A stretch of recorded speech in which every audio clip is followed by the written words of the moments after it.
What up, Wizards? It's Dev and Igby again. You've been with us all week, buddy. They're really starting to get to love you and get to know you. And once they get to know you, they will love you. He's like actually the sweetest cat in the house. But anyway, what you guys care about is Final Fantasy spoilers. I'm sure you also care about Igby, but you clicked for the Final Fantasy spoilers, so we should probably do those. Now, we got 20 of them to look at today, including a few cool references to some common enemies, a Sephiroth story beat we've all been waiting on, and like 3 or 4 rares that I'm not sure if they're good or not, but I know that at least one of them is the Chocobo legend I've been waiting on. So let's go ahead and get to these.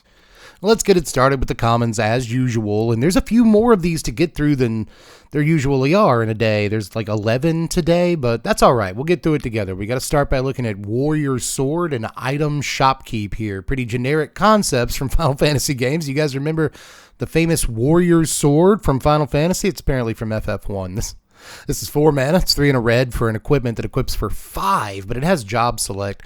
Equipped creature gets +3/+2 and is a warrior in addition to its other types. You get a little 4/3 when it enters the battlefield for 4 mana. And then later, you can make a creature a little bit larger at a massive equipped cost. Man, I have no idea why it costs 5 to equip a normal looking sword, but there it is. I guess this is draft playable in the equipments deck, and it looks like there is a limited equipments deck, especially when you see stuff like Item Shopkeep, right? This is 2 mana, 1 and a red for a 2/2 human citizen. Whenever you attack, target attacking equipped creature gains menace till end of turn. So as long as you got an equipped dude, it can gain menace every turn if you have your Shopkeep out. Not sure why that's what Item Shopkeep does, flavor-wise. I'm not really sure. I guess it sells you a more menacing weapon, and suddenly everyone's like, oh, get out of that guy's way. He's got a scary sword or something. You know what I mean? I guess that's the flavor here. But again, this looks somewhat playable in like limited equipment stacks, but I'm not sure that it's playable in like commander equipment decks. I just think you probably have better options in the 2-drop slot. But next in the common slot, a couple of those common enemy references like Say Hagen and a creature I've never learned how to pronounce its name, Coral.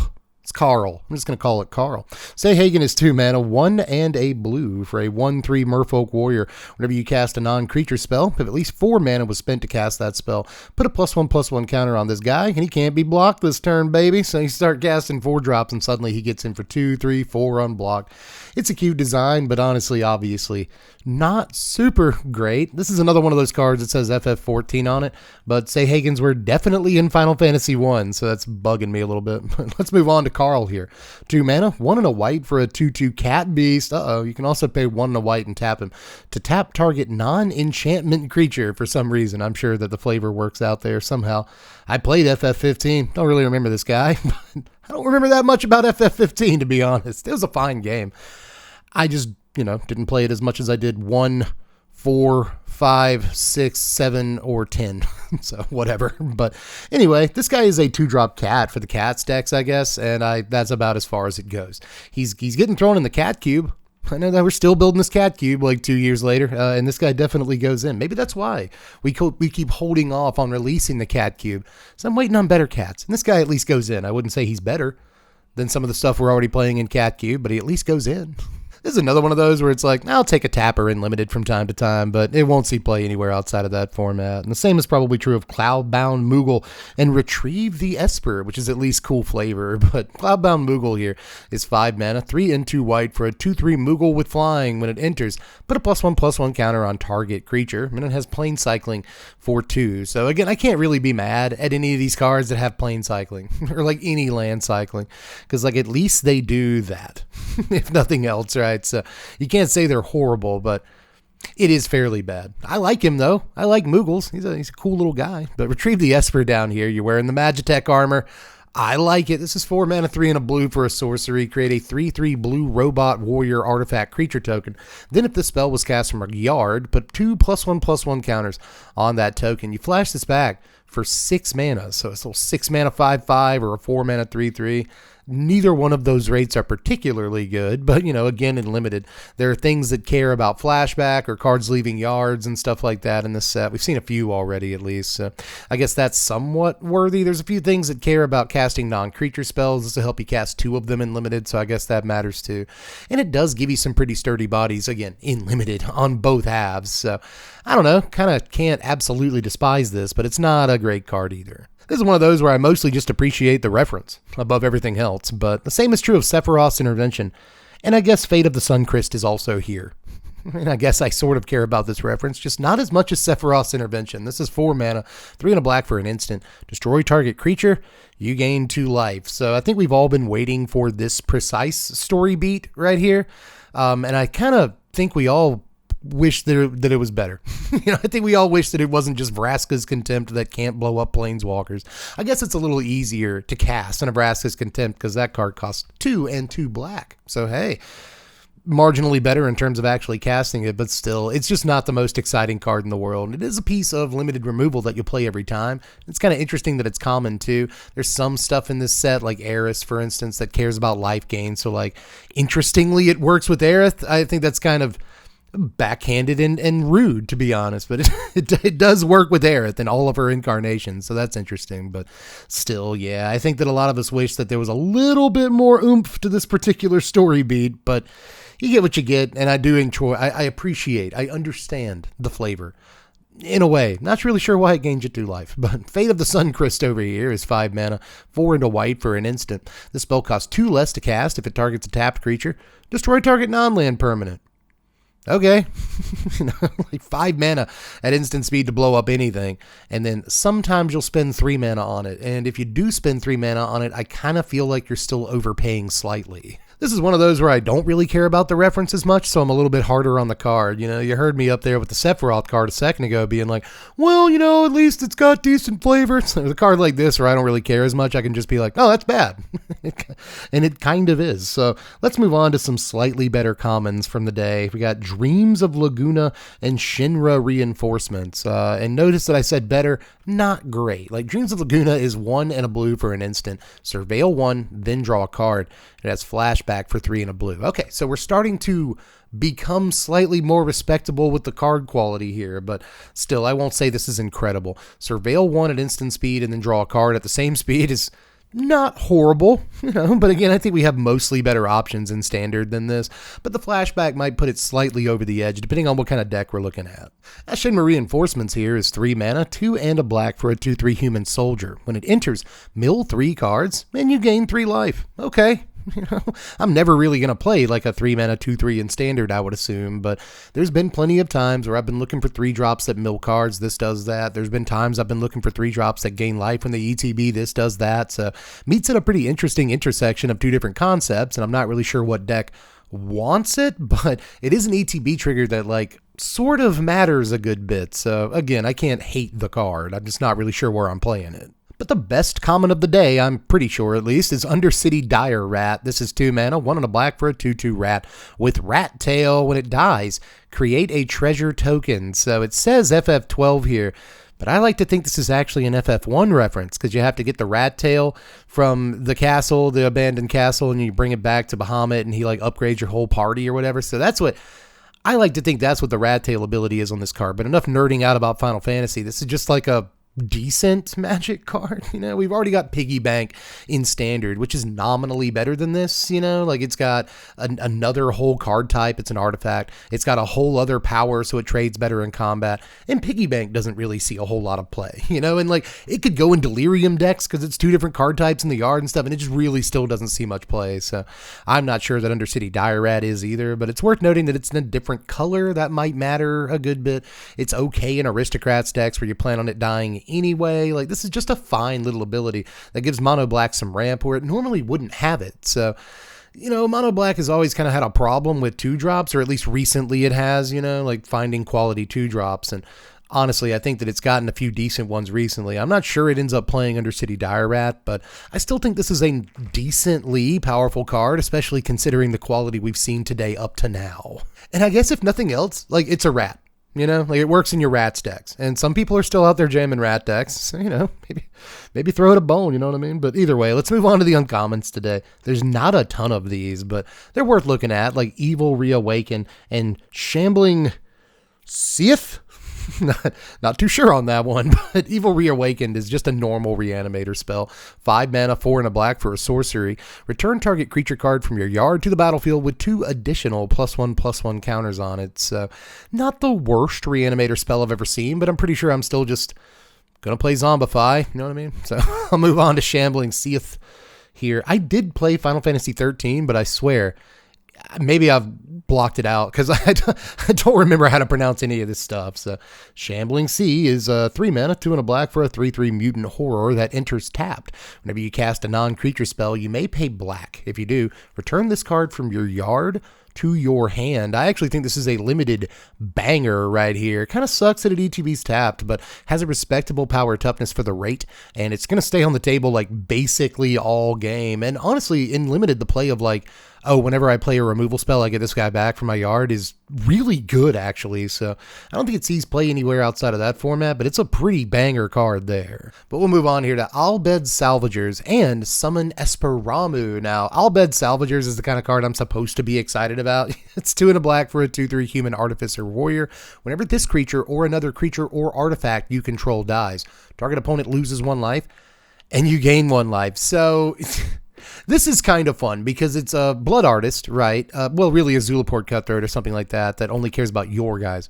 And also kind of a disciple of the vault, like just crammed together. They made them kiss and you get Albed Salvagers, and it is actually a really interesting card if you do have a bunch of artifacts going to your yard. And there's plenty of commander decks that still play Disciple of the Vault, and now they just have another copy of it, which I think is actually really, really cool. In Standard, I'm not too sure, but it does work with, clue tokens and treasure tokens specifically, and I think that, again, looking towards Commander, the fact that this works with treasure tokens is really, really nasty. But, even in Standard, there might be some play on the card because of that. So I say I'm supposed to be excited about this, and that probably made it sound like I'm not. But the more I look at it, the more I read it, the more I'm kind of talking myself into it, because Disciple of the Vault is still a good Magic card, even if it costs 3 times as much to cast. Now, Summon Esperamu, I'm not as excited about, which is lame because Ramu's awesome. I really like Ramu as a summon, but this is 4 mana, 2 and 2 red for a 3/3 guy. He's an enchantment creature, saga, wizard. That's so many different words to say. But in any case, this is an enchantment creature, saga, wizard with Judgment Bolt on Chapter 1. This creature deals damage equal to the number of non-creature, non-land cards in your graveyard to target creature an opponent controls. On Chapters 2 and 3, wizards you control get +1/+0 till end of turn. So I guess the turn that he attacks, he's a 4/3. So like a 4 mana 4/3 for a few turns that blows something up when it comes into play. Kind of like a Flame Tongue Kavu. Does this remind anybody else of Flame Tongue Kavu now that they're really thinking about it? But in any case, wizards you control getting +1/+0 is a fun little line of, creature type matters text that I think might be cool in the right deck, but I'm not sure what decks actually want it, to be honest. So, this is probably mostly a skip, but still a body that blows up a guy when it comes into play. And honestly, that can be a pretty big number. The number of non-creature, non-land cards in your yard could be relatively high. So I actually don't think this card is terrible, but it's another one of those where it's like, where do you play it? Even if you're playing like big red, you've just got better 4-drop options than Ramu. So I guess the last thing I want to say is that I keep seeing people, I believe, genuinely saying like, why does it say Esper when it's not Esper colors? Well, that's because Wizards of the Coast kind of screwed up calling stuff Esper way before this set was ever even envisioned. Esper means white, blue, black in Magic the Gathering. That's the only place it means that. Esper is a Final Fantasy term. It's just, Espers from Final Fantasy VI. Basically, all the summons are called Espers. Terra, the main character, well, sort of the main character of Final Fantasy VI, is an Esper. So just clearing that up for everybody. Esper is a different word in Final Fantasy lore. Kind of weird that Wizards of the Coast got to just use that word with no copyright ramifications before now, but now they have to mix in the word Esper on Magic the Gathering cards, and it seems to be confusing people a good bit, unless they're all just trolling, but I don't think they are. In any case, let's move on here to the last couple of uncommons of the day. Actually, we got to see Freya Crescent as well as Samurai's Katana, which I actually like more than I should. And this is 3 mana, the Katana, 2 and a red for an equipment with job select. Equipped creature gets +2/+2, has trample and haste, and is a samurai, in addition to its other types. And its equip is 5, and the equipped ability here is called Murasame. So that probably means we won't be seeing the Murasame in actual equipped form, which is kind of lame. I still hope we get the Masamune. We'll see. But one way or the other, this actually isn't the worst card I've ever seen. So you get for 3 mana, you get a 3/3 trample haste. okay. Like Screaming Nemesis is probably better. Tersa Light Shatter is probably better. There are better standard 3-drops. However, yeah, I'm talking about standard right now, but however, there's not a whole lot of equipments that can give a creature, +2/+2 and trample and haste, and these are all like really good abilities and like a decent power boost for any creature coming off the top of your library. The equip cost is probably slightly too high for this to see any real play, but all I'm saying is a 3 mana 3/3 trample haste up front is okay, and then later on being able to throw this on, any of your mice seems at least okay to me, especially if those mice have Valiant and, your Heartfire hero gets a +1/+1 counter. It swings as a 4/4 the turn it comes into play with trample and haste. So let's kind of go a little bit. So I don't think this is really truly going to see standard play, but I do think it rides a line.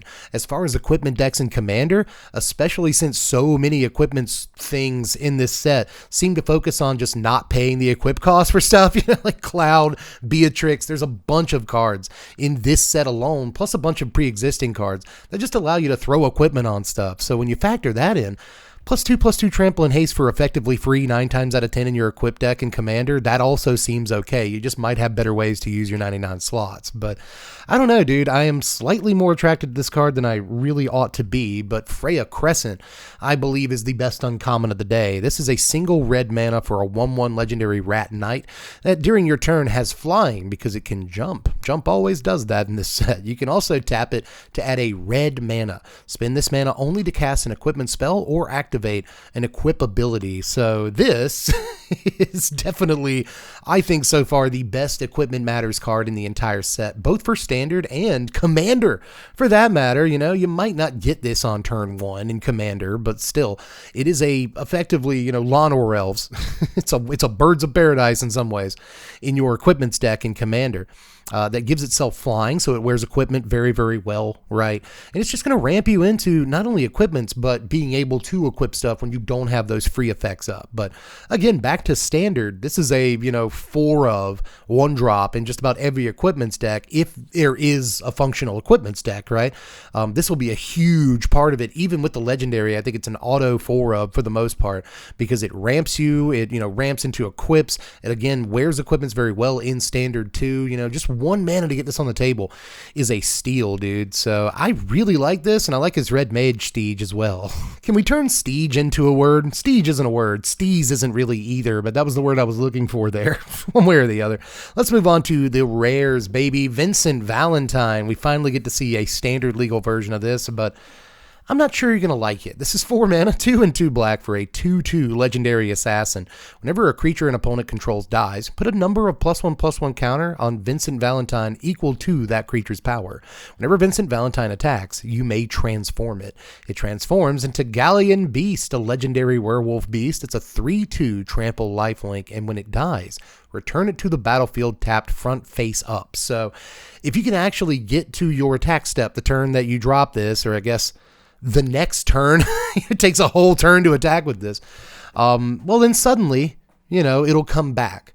And I actually think that's a sick ability. I think the lifelink on it is a cool ability. You can kind of run it into content or into combat. I have been creating content way too long. You can run it into content, but you can run it into combat pretty consequence free when you do get to attack with it. The problem is it is a 4-drop. That's the same mana cost in mono black as Sheldred.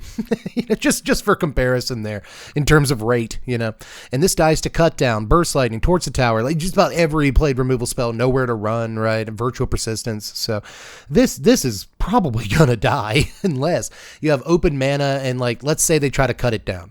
Well, if you can kill one of their guys with a go for the throat at instant speed, it gets a counter and now cut down fizzles or burst lightning fizzles. And that's, well, I guess it doesn't fizzle, but you know what I mean. Either way, this does have some lines, but I'm just not sure where you would ever play it over some other 4-drops like Sheldred or Archfiend of the Dross or all the other stuff that Mono Black and Golgari are currently on. So, it kind of pains me that this version of Vincent doesn't seem super powerful, and the flavor's fine. It's fine. I wish they would have gone with Hellmasker instead of Galleon Beast, but maybe we'll still get a version of Vincent that flips over into Hellmasker. I'm not too sure, but that's just my want as a fan and a nerd. As far as a Magic player, I'm not super excited about this card. Even though it does look somewhat resilient, it's probably going to die on board immediately like every other time. But let's look at Moogle's Valor next. This is actually like low-key the card that I'm most excited about all day, even though it does cost kind of a lot of mana. This is 5 mana, 3 and 2 white for an instant. For each creature you control, create a 1/2 white Moogle creature token with lifelink. Then creatures you control gain indestructible until end of turn. So obviously, the idea with this is to counter sweepers, right? But it costs 5 mana to do that. I think the better thing to do with this is just wait till your opponent attacks. And then you can Moogle's Valor, and it's basically one of the better fog effects I've ever seen if you have a board full of creatures. If you have 3 or 4 guys out, suddenly all your guys can block with indestructible. You don't care about your opponent's attack step. You gain a little bit of life from your lifelinker guys, and then your Moogles get back on the attack next turn. So this could, especially, let me just throw these words out. I know everyone hates them, but it's true. In Commander, this could be a bomb of a card in your deck with, Anointed Processions and Mondrax and stuff like that are effectively doubling or sometimes even tripling your token output, and you just have like 10 tokens on the table relatively easily. Well, this just gives you 10 more, plus all the other creatures that you have out. So I think there could be some huge plays with this in Commander, actually really swingy plays too. As far as Standard goes, again, I think it's just a little bit too expensive, but that is not going to stop me from trying to play it. And the final card of the day from FF9, it's Choco, Seeker of Paradise. So this is 1 and Bant colors, 4 total mana for a 3/5 legendary bird. Whenever one or more Boids you control attack, look at that many cards from the top of your library. You may put one of them into your hand, then put any number of land cards from among them onto the battlefield tapped, and the rest into your graveyard. Landfall. Whenever a land you control enters, Choco gets +1/+0 until end of turn. So okay, the landfall ability is nowhere near as good as the 1-drop Chocobo in the set. Saz's Chocobo gets +1/+1, a counter, I believe, if I'm not mistaken, whenever you play a land, and it costs a whole mana. So, comparing the landfall abilities, this is 4 times as much for a worse ability, right? But that first thing, man, whenever one or more birds you control attack, just get cards. It's not too bad. Note, too, that you can put a card into your hand, and then if one of the other cards is a land, just throw it onto the table, And that's if you only attack with 2 birds. If you attack with 3 or 4 birds, then you might get 2 lands and a card in your hand, which is just absolutely wild, man. This is a really, really sick bird commander, obviously, but this is another one where I'm looking at it in Standard if we have just like incidentally good birds, and we do have a few incidentally good birds, Like you can play the 3 mana Aven counter spell guy that basically makes their spell plotted. And that's kind of a way of countering it, getting you a little bit of tempo. And he's a decent bird, You've got the bird, Mockingbird or whatever it is, Mockingjay, I forget what it's called. But the thing that for 1 mana and X will copy any creature on the table. So, again, I think that there are some decently, incidentally playable birds in Standard that you could probably work with. Not to mention Saz's Chocobo, which I've just talked about a second ago. So, I don't know. I think we could probably string something together here, but I'm not sure that it's going to be super powerful. This, like a lot of cards in this set, I'll admit it, looks like a commander card, but as I'm going to tell you here in just a second during the outro, I don't necessarily think that's a bad thing. Now, even though today's rares and uncommons and such weren't super impressive for the most part, save for maybe 1 or 2 pieces in the uncommon slot, I still find myself really liking this set. I see a lot of people saying that there aren't a lot of standard playable pieces in this set, which I somewhat disagree with when it comes to a few cards at least, but B, I think that's what a lot of people wanted from a Universes Beyond set. Do we really want these cards from Final Fantasy, from a different property, to be super playable in every format? I would say a lot of us probably don't, right? I wouldn't mind so much, but I think a lot of people don't want UB to be hella competitive, and honestly, so far, this does look like a pretty commandery set, which I don't think there's necessarily anything wrong with. I got a few cards that I cannot wait to brew commanders around. Kuja, Genome Sorcerer, Papalimo Totolimo, Papatoto. Cannot wait to build a deck around that guy. And even Ishtola, I think, looks like a really, really fun commander, obviously. So just because a set is kind of commander gear doesn't necessarily mean that that's a horrible thing. I think a lot of people would rather that Universes Beyond didn't affect competitive formats so much. But again, that said, I think there are some good standard cards in this thing. But anyway, guys, don't forget to do all the YouTube stuff on your way out. Make sure you hit the button shaped like a thumb. You can sub to the sandwich. I'm trying to get some more subs. They're yummy. Trying to get to 150,000 of those right now. And I'm pretty sure in my life I've gotten up to 150,000 submarine sandwiches. But I would really like 150,000 subscribers on YouTube. If we could hit that number, that'd be awesome sometime this year. And I think we can do it together. Sappy speech. But anyway, I've also got a Patreon if you're into it. If you want to throw me $1 every single month to try to make this content a little bit better and, you know, actually allow me to continue doing it, that'd be super slick. But anyway, and even if you don't do that, I'm just glad that you got all the way to this point in the video. Thanks for the watch time. I appreciate it. Anyway, I'm Deb from The Place, guys. Thanks for watching, Wizards. Spread love and be kind.